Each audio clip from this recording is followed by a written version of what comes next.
بسم الله الرحمن الرحيم. قال تعالى: ومن أحسن قولا ممن دعا إلى الله وعمل صالحا وقال إنني من المسلمين. السلام عليكم ورحمة الله وبركاته. الحمد لله رب العالمين، والصلاة والسلام على أشرف الأنبياء والمرسلين نبينا محمد وعلى آله وصحبه أجمعين ومن تبعهم بإحسان إلى يوم الدين. محترم سامعین اور ناظرین، الحدیث الثانی والعشرون، حدیث نمبر 22، عن ابی عبداللہ جابر بن عبداللہ الانصاری رضی اللہ عنہما ان رجلا سأل رسول اللہ صلی اللہ علیہ وسلم فقال: ارأيت اذا صلیت المکتوبات وصمت رمضان واحللت الحلال وحرمت الحرام ولم أزد على ذلك شيئا أدخل الجنة؟ قال نعم. رواہ مسلم.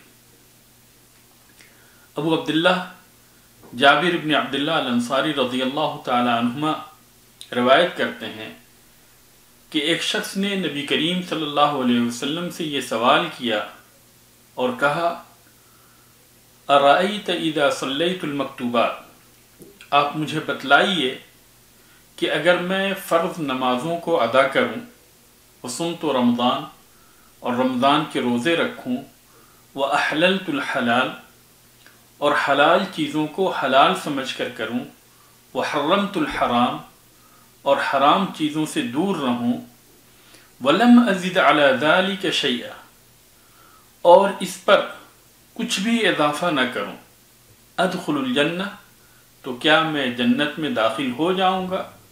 قال نعم. تو آپ صلی اللہ علیہ وسلم نے فرمایا کہ ہاں. رواہ مسلم، اس حدیث کو امام مسلم نے روایت کیا. اس حدیث کے اندر کئی ایک باتیں ہیں.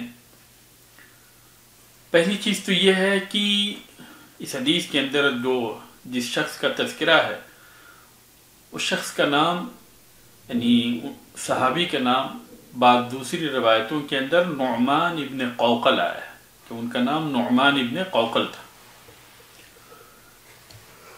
دوسری چیز یہ ہے کہ اس حدیث کے اندر صرف نماز اور روزے کا تذکرہ ہے، یعنی توحید کے بعد صرف نماز اور روزے کا تذکرہ ہے اور حلال اور حرام چیزوں کا تذکرہ ہے.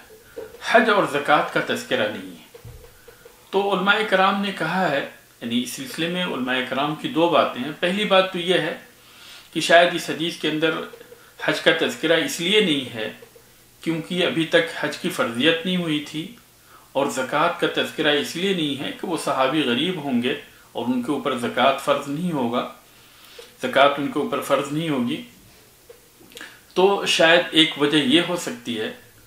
اور دوسری وجہ یہ بتائی گئی ہے، علماء کرام نے دوسری وجہ یہ بتائی ہے کہ جو انہوں نے کہا کہ احللت الحلال وحرمت الحرام، تو حلال اور حرام کے اندر دین کی ساری چیزیں آ جاتی ہیں، یعنی کوئی بھی چیز جو ہے حلال اور حرام سے باہر نہیں ہے.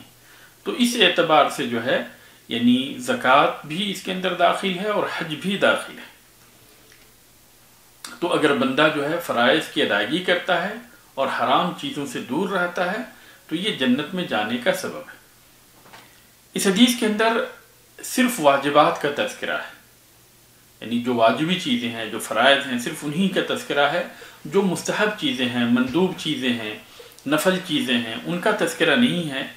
تو یہ قرآن مجید میں جو اللہ تبارک و تعالیٰ کا فرمان ہے، اس فرمان کی طرح سے ہے کہ اللہ تبارک و تعالیٰ نے فرمایا: ثم اورثنا الکتاب الذین اصطفینا من عبادنا فمنهم ظالم لنفسه ومنهم مقتصد وَمِنْهُمْ سَابِقٌ بِالْخَيْرَاتِ، کہ ہم نے اس کتاب کو ان لوگوں کو وارث بنایا جن کو کہ ہم نے اپنے بندوں میں سے چنا تھا. تو ان میں سے کچھ تو ایسے ہوئے کہ جو کہ اپنے نفس کے اوپر ظلم کرنے والے ہیں، وَمِنْهُمْ مُقْتَصِد، اور کچھ ایسے ہیں جو کہ مقتصد ہیں، یعنی متوسط ہیں، یعنی فرائض کے پابند ہیں اور جو حرام چیزیں ہیں ان کو چھوڑنے والے ہیں. وَمِنْهُمْ سَابِقٌ بِالْخَيْرَاتِ بِإِذْنِ اللَّهِ، اور ان میں سے دوسرے لوگ ایسے ہیں جو کہ اللہ تبارک و تعالیٰ کے حکم سے بھلائی کے اندر بڑھ چڑھ کر حصہ لینے والے ہیں۔ تو یعنی یہ حدیث جو ہے اس آیت کی طرح سے ہے کہ بندہ جو ہے اگر واجبات کو کرتا ہے، فرائض کو کرتا ہے اور حرام سے دور رہتا ہے تو یہ جنت میں جانے کے اسباب میں سے ایک سبب ہے۔ لیکن بندہ جو ہے اگر نفل عبادتوں کو اس کے ساتھ ہی ساتھ فرائض کے ساتھ نفل عبادتوں کو بھی ایڈ کرتا ہے اور نفل عبادتیں بھی کرتا ہے تو قیامت کے دن اگر اس کے فرائض کے اندر کسی بھی طرح کی کمی ہوئی ہوگی تو وہ کمی جو ہے نفل کے ذریعے سے پوری کی جائے گی، جیسا کہ حدیث کے اندر نبی کریم صلی اللہ علیہ وسلم سے ثابت ہے۔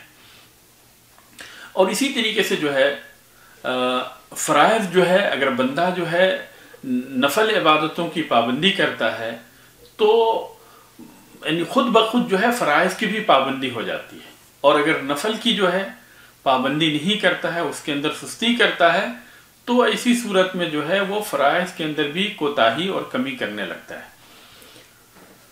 اس حدیث کے ذریعے سے یعنی ہمیں جو فائدہ ہوتا ہے وہ یہ ہے کہ پہلی چیز تو یہ ہے کہ صحابہ کرام ہمیشہ اس بات کے حریص رہتے تھے کہ نبی کریم صلی اللہ علیہ وسلم سے ان چیزوں کے بارے میں معلومات کریں جو انہیں جنت کے اندر لے جانے والی ہے۔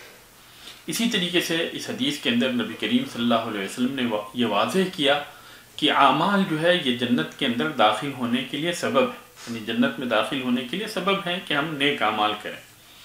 اور اس حدیث کے اندر نماز کی اہمیت بھی بیان کی گئی ہے، اور بعض احادیث کے اندر آتا ہے کہ نماز جو ہے یہ دین کا ستون ہے۔ اسی طریقے سے روزے کی اہمیت بھی اس حدیث کے اندر موجود ہے، اور بندہ جو ہے ایک مسلم بندہ اگر حلال چیز کو حلال سمجھ کے کرتا ہے، حلال کا عقیدہ رکھتے ہوئے کرتا ہے، اور حرام چیز سے اس کی حرمت کا عقیدہ رکھتے ہوئے اس سے دور رہتا ہے تو یہ چیزیں جو ہے اس کو جنت کے اندر لے کر جانے والی ہیں۔ اور اسی طریقے سے جو ہے بندہ جو ہے نیکی کے کام کو جنت میں جانے کے لیے نیکی کے کام کے اندر وہ بڑھ چڑھ کر حصہ لے سکتا ہے، اس میں کوئی حرج کی بات نہیں۔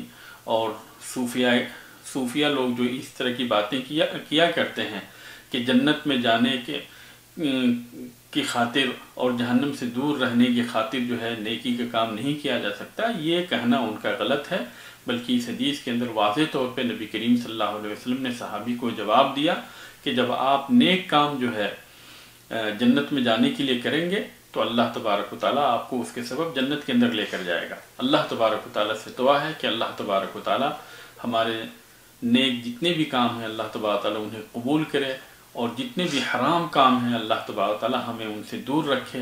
آمین۔ وآخر دعوانا ان الحمد للہ رب العالمین، والسلام علیکم ورحمۃ اللہ وبرکاتہ۔